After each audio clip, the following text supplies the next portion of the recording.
It's here where you can start to see the damage from the fire.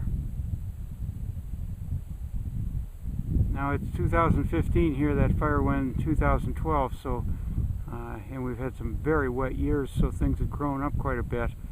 But you can still see the trees that are dead, and a lot of them have fallen over or been cut.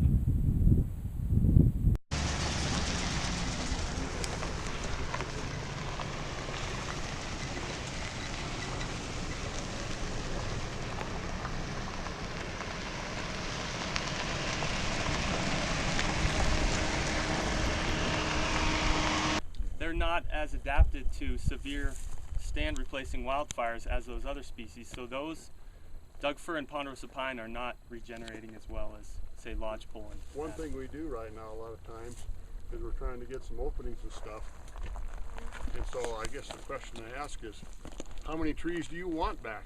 There's an old haul road that went back into this area, but anyway, this is what it looked like when we started.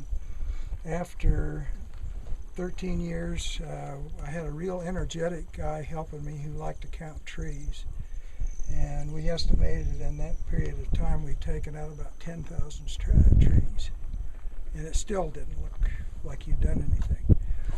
I was up here the day the fire started, and this was over from the meadow that you passed in on, and at this point it was probably about 200 acres. That was at 12.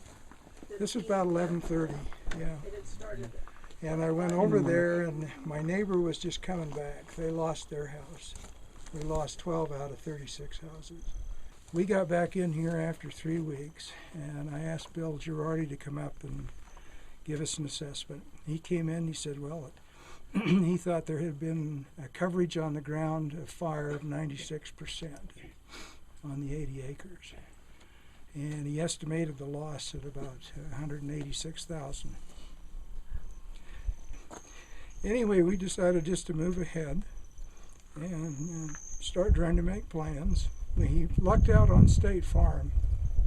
The agent was a tree farmer. So he came in and made some real good adjustments.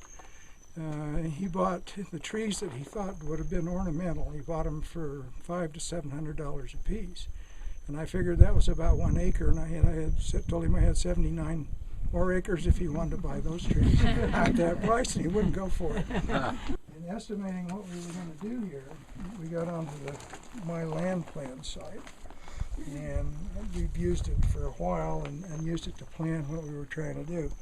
So this is the area where the contour filling was done. This is where the machinery filling was done, and then this was more handwork down here.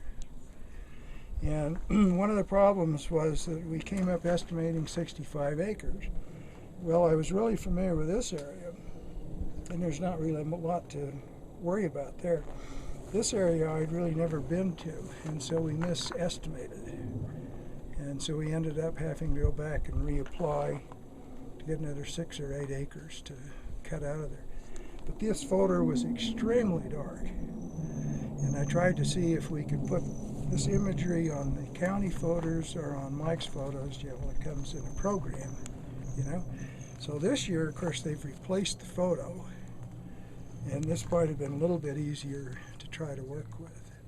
So my land plan, and these estimates, we came out within maybe 1 or 2 acres, one way or the other, in the total. So if you're estimating the costs, it's really a good way to go for the fire. This is down on the neighbor's property.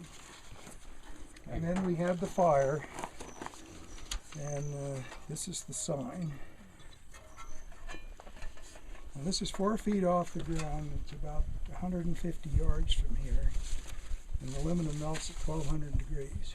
So it's 1200 degrees, 4 feet off the ground. And the wind was blowing, so the aluminum just kind of formed a channel. The wind was about 60 miles an hour up here. One story that I know that always sticks with me is the story he tells me about the firewood. You know, because he's in the forest ag, and I'm his inspector, I'm always saying, okay, what did you sell this year? Did you sell anything? Did you sell any firewood or anything like that? Well, for so long, you know, David and Carol would say, oh, you know, we're trying to give it away. You know, I mean, we might have sold it, but we got very little for it because, you know, they would normally have people come up here and take it. They wouldn't deliver it to anybody or anything like that. And this is a little bit off the beaten path to come get firewood. Well, after the fire, I mean, they had piles like this, right where you see it. I think they've got new T-posts up, but they had 9 cords. I believe it was 9 cords. And this insurance adjuster, this tree farmer out of Texas, who came up to talk to David, you know, David said, well, we had all this firewood here, and the insurance adjuster said, okay, well, how many did you have? How many cords did you have? He said, well, we had about 9 cords. He said, well, okay, well, about $150 a cord. Does that sound all right? David said, sold. Yeah.